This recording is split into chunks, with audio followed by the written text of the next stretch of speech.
Peter Haddock, I'm here on the A417 for another interesting part of what Kier is doing here to deliver this project. This is a huge infrastructure project. It's going to take a number of years to complete. And so I'm standing here with Alex. Alex, we have behind us solar panels in the air and we have a battery pack here. I always love to look about battery systems and solar together, but this is part of a whole new approach to what Kier have done in the planning of this actual project.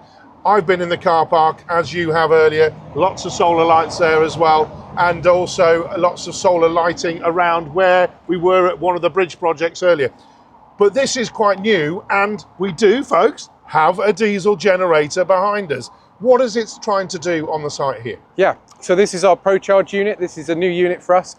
So what this is doing is it's hooked up to the 100 kVA diesel generator. So the battery, the generator will power the battery as well as the solar yield that we're getting from the solar panels.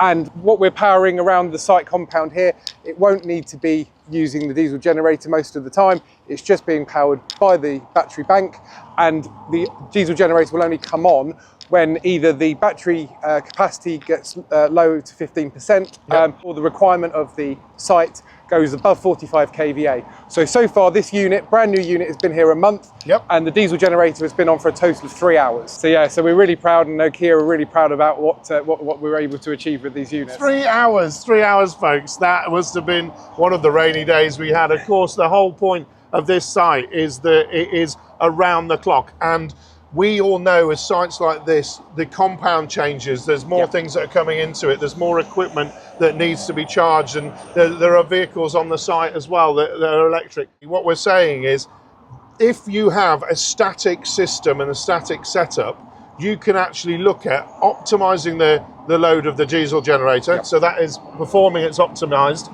therefore that's putting energy back into the battery. We deplete the battery, not fully, and then we actually look at the combination. So there's got to be some kind of a control system in place in that for it to do it. How does it work? So it's got our patented technology in here, the hardware and the software that's all developed in Bristol. And what this does, it enables us to be able to just reduce the diesel generator runtime. Because of the site, like you say, it's a very versatile site. As the site grows, the energy setup is versatile enough to be able to grow with the site. Obviously, this is a very low power requirement at the moment, hence the reason why the diesel generator has only been on for 3 hours in a month. But we have the prototype of this has been on site for a year, and we're saving over £200 a day for Kier, and sort of 60, 70,000 pounds over the year in diesel. And it's actually enabled them to remove the diesel from the diesel generators entirely, enable them to go HVO, so there's much less carbon emissions from the diesel generator because there's no diesel in it. Right, so folks, this is it. It's about saying proof of concept, getting things on site, getting this hybridization working, and also recognizing the fact that we've got different seasons, different capacities, and changing site environments. And also, folks, you can move this one, and that's what happens when the site moves on to different areas. You take the power with you, both traditional and the new setup here that we've got on site.